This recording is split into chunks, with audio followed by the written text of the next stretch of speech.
taught a lie. A beautiful, dangerous, soul-crushing lie.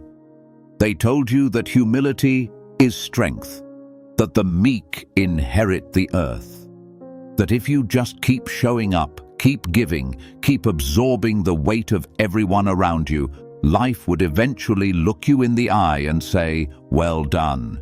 It didn't. It won't. And somewhere beneath all the noise, you already feel that truth pressing against your ribs. You felt it the moment your loyalty was repaid with indifference. You felt it when your sacrifice was taken as a given, not a gift.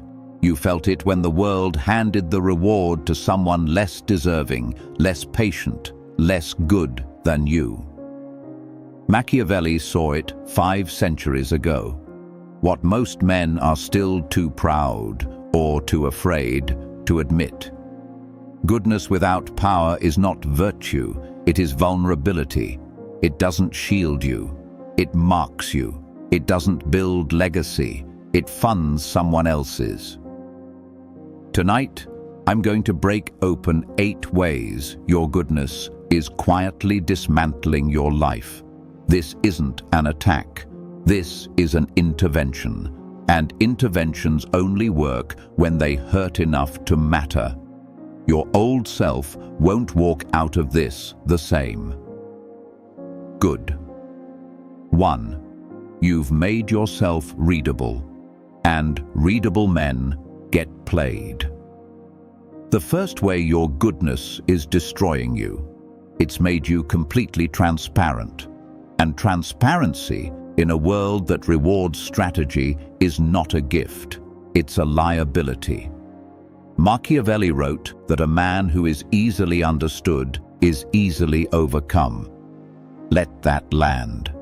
When people around you already know the answer before they ask the question, that you'll say yes, that you'll stay calm, that you'll swallow the insult and offer a smile in return, they don't respect you. They schedule you. You've become a predictable variable in their equation, a guaranteed outcome, a resource they've already allocated without asking your permission. Every time you respond the same way, generous by reflex, forgiving by default, available on command, you hand the people in your life a blueprint to your soul. They know which lever triggers your guilt. They know which words dissolve your resistance. They know exactly how far they can push before you quietly fold. And you keep folding, not because you're weak, because you were told that consistency was character, that reliability was righteousness. It isn't. Not when it's weaponized against you. A man worth fearing, not through cruelty but through presence, is a man no one can fully anticipate. Not chaotic, not erratic, deliberately uncharted. When no one knows where your edges are, no one dares test them. When your response isn't guaranteed, your time isn't assumed. When your patience has a limit that nobody has seen, nobody rushes to find it. But you've handed out maps. You've run the same program so long that the people around you stopped asking what you do. They just knew. Starting tonight, delete the pattern. Let silence do what your explanations never could. Let them wonder. 2. You trained them, every single one of them. The second way your goodness is destroying you, it has systematically taught the people in your life that you don't require respect. Not demanded it, taught it, methodically, patiently, with a smile. And that part stings because you did it yourself. Every time a line was crossed and you responded with grace instead of consequence, you sent a message.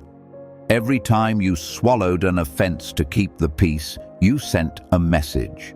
Every time someone took from you, your time, your energy, your dignity, and paid no price for it, you cemented a lesson they will never unlearn on their own. The message was this: my limits are decorative. Machiavelli understood that men are not measured by what they claim to stand for. They are measured by what they demonstrate they will accept. You can speak of self-respect with fire in your voice, but if your behavior tells a different story, the world will always believe your behavior. The colleague who overloads you because you've never once pushed back, you built that dynamic. The friend who cancels without consequence because silence was always your response, you built that too. The person who dismisses your feelings because you always recover before they have to face what they did, you didn't just allow that pattern, you rewarded it. There is a brutal and necessary distinction between patience and surrender. Patience is strategic stillness. Surrender is helplessness dressed up in virtue. The moment you begin enforcing what you should never have tolerated, something clarifying will happen. Some people will rise. They will meet the standard you should have held from the beginning. Others will leave. They will call you harsh, call you cold, say you've changed. Let them, because both outcomes are upgrades. Respect is never handed to the accommodating. It belongs to the firm. 3. You've built a circle of takers and called it loyalty. The third way your goodness is destroying you. It has populated your life with the wrong people and driven away exactly the ones you need. Here is what no one tells you about unconditional generosity. It does not attract gratitude. It attracts appetite. The signal you believe you're sending, "I am a man of integrity," is not the signal being received. What the opportunists hear, the ones who move through life looking for open doors, is something far more dangerous. Here is a man who will not close the door on me. And they flood in. Not friends, fixtures, people who appear when there's something to receive and evaporate when there's a cost to bear. They celebrate your generosity to your face. They catalogue your softness for later use. Machiavelli observed that men will cling to you in your abundance and disappear in your necessity. That is not a cynical opinion. It is a documented pattern of human nature. Your open-handedness is their standing invitation. But here is the part that cuts deeper. The people worth having in your life, the ones forged in discipline, in self-respect, in genuine loyalty, they are watching you too. And what they see makes them hesitate. A man who cannot say no is a man who has no real allegiance. A man who gives himself to everyone signals that his presence means nothing because it costs nothing. Strength recognizes strength. And when a person who has built something real looks at you and sees a man still feeding the parasites, still rearranging his life around those who give nothing back, they don't pity you. They quietly step away because they know you're not ready. Not yet. Clean your circle, not with apologies, not with drawn-out conversations designed to protect their feelings at the expense of your clarity. With decision, with finality. The ones who belong will endure the standard. The ones who don't will reveal themselves the moment the free meal ends. And then, for the first time in a long time, you will see your life clearly. 4. Your goodness killed the man you were supposed to become. The fourth way your goodness is destroying you. It murdered your ambition, quietly, patiently, in the language of sacrifice and selflessness. This one is the most insidious, because it never announced itself as destruction. It wrapped itself in words you were taught to honor, putting others first, being there, carrying your share. You had something burning once, a version of yourself you were building toward, a life that was yours. shaped by your hunger, your vision, your willingness to pay the price for something real. And then the requests started. The needs.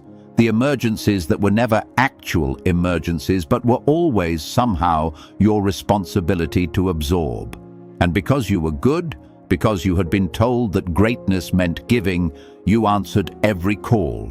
You postponed your climb to help others maintain their comfort. You shelved your vision to manage their crises. You told yourself you'd return to it.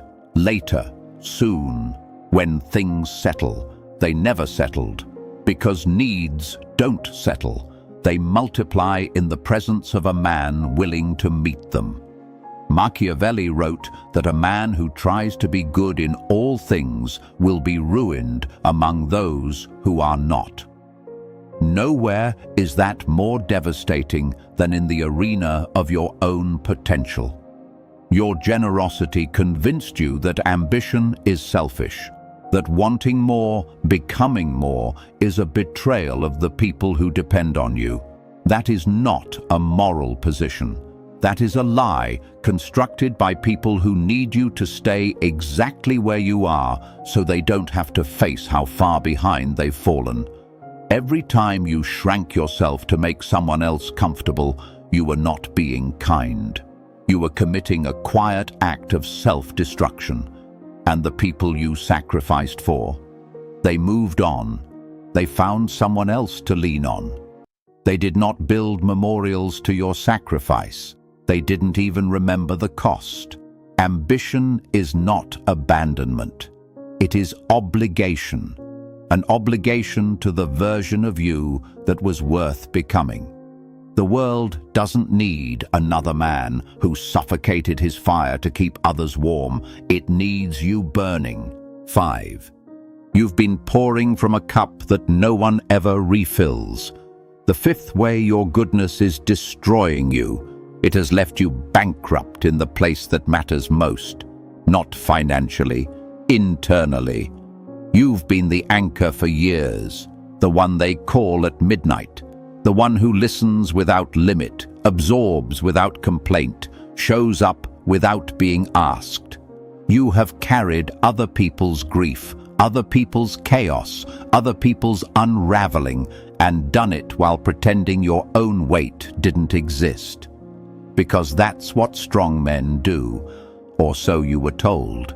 But behind the composure, behind the steadiness everyone else relies on, you are exhausted in a way that no amount of sleep repairs. You are running on the memory of energy you spent years ago. And the people drawing from you, they don't see the cost. To them, your kindness has no price tag. You never sent the invoice. You absorbed the damage and called it resilience. Machiavelli understood that every resource has a ceiling. Gold, armies, alliances. He knew that a ruler who spends beyond his means will eventually have nothing left to defend his kingdom with. And a man who pours his emotional reserves into everyone who holds out a hand with no replenishment, no boundary, no accounting, will one day reach for what once came naturally and find only silence. That silence has a name. It arrives as numbness, as the slow disappearance of things that once made you feel alive, as a voice in the dark that whispers without drama that nothing much matters anymore. By the time most men recognize that voice, they have already given away the best of themselves to people who were never meant to hold it. Your inner world is not a public resource. It is sovereign territory. Guard it with the same ferocity you would give to anything else of irreplaceable value, because it doesn't grow back. Protect what remains before the remainder runs out. 6. You handed them the controls and forgot they were yours. The 6th way your goodness is destroying you. It placed the architecture of your life in the hands of people who were never qualified to hold it.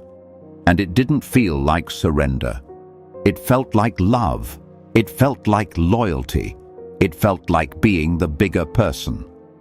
That is precisely what makes it so effective as a trap. Machiavelli wrote that it is far safer to be feared than loved if one must choose, not because love is without value, but because love and goodness, when worn openly, can be converted into instruments of control by the very people who claim to cherish them. Think about the people who know you are kind. Now think honestly about what they do with that knowledge.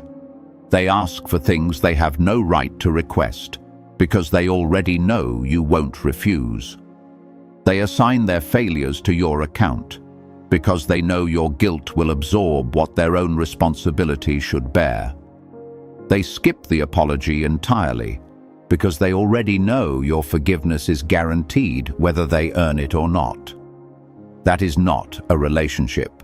That is a leverage structure, and you built it, not through weakness of character, but through a belief that availability was love, that openness was generosity, that endless understanding was the mark of a man worth admiring.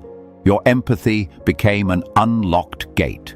Your patience became a permanent open invitation. Your need to be seen as good became the very instrument pressed against you when someone needed you to comply. And the chains look nothing like chains. They look like duty. They look like the right thing. They look like you. Machiavelli saw through that illusion with clear eyes. A man who allows others to define him will never find his own definition. When someone can collapse your resolve simply by suggesting you're not as good as you believe, when a single whispered, "I thought you were better than this," is enough to override your own judgment, they don't need force. They own you with a murmur. Power is not domination. Power is sovereignty. It is the uncontested ownership of your own time, your own choices, your own name, without needing anyone's approval to exercise it. The moment you reclaim that sovereignty, they will react. They will call it selfishness. They will say you've changed. They will make it sound like an accusation. Let it land as a compliment. A man who has become impossible to manipulate has become, for the first time, truly free. Take back the controls. They were always yours. You simply stopped reaching for them because other hands had been pressing the button so long it began to feel natural. It isn't natural, it's occupation. End it tonight. 8. You lost yourself, and you did it willingly.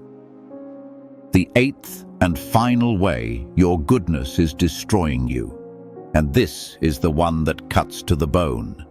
It made you disappear, not from the world, from yourself.